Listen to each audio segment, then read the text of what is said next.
Hi, I'm Eric Lampkin. We're back in the garden. Well, actually, this week we're not in the garden. I'm actually kind of at the edge of the woods here at my house. And I'm going to start off this week with a disclaimer, if you will.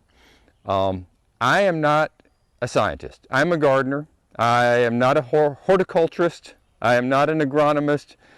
I'm a gardener. So before you start firing off the angry emails about that's not how you do that, or that's not the scientific way to do that, or before you make comments on Facebook or call the station or whatever, just know, one, I'm just a gardener. Two, I don't read the Facebook comments.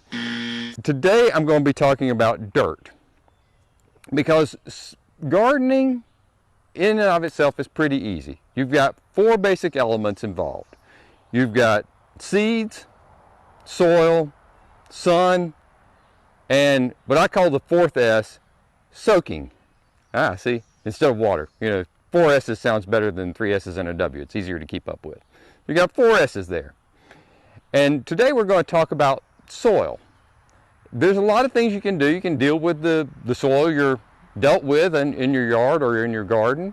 You can use the native soil, as I like to call it. Or you can augment it with potting soil or topsoil that you bring in from other things. But you know what? You can also make your own soil. It takes a little time, a little patience. It can get a little stinky sometimes, depending. But it's what we call composting.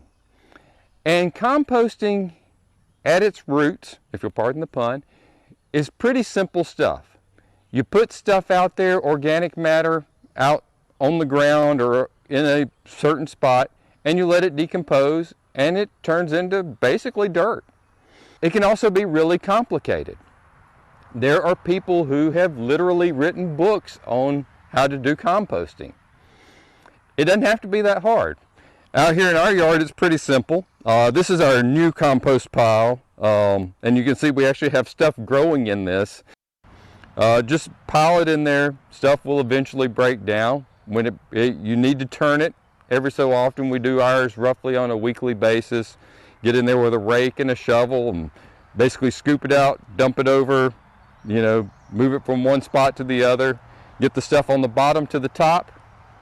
That's mainly what you have to do.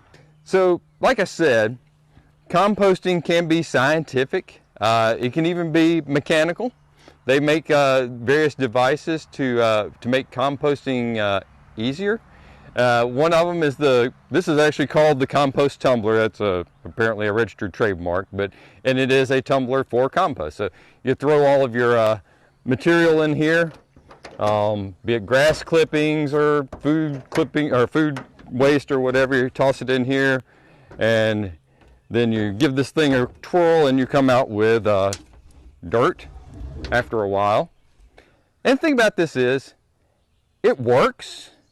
It may not be the most efficient way of getting your compost.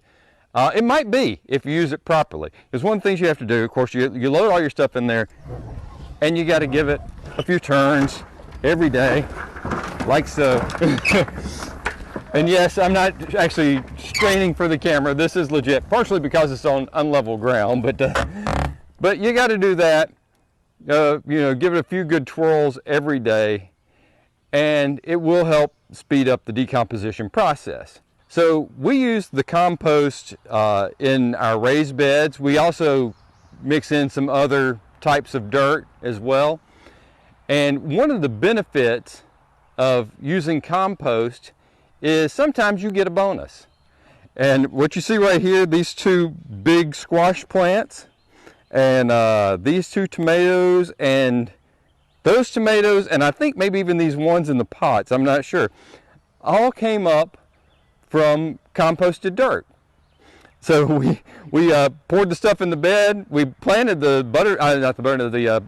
crookneck squash down here, and then all of a sudden this squash comes up, and we're like, we don't know what that is. We just know it's squash. We're now pretty sure that it's butternut squash. And it just came up out of the compost. Mother Nature gave us a bonus and made us some dirt too. So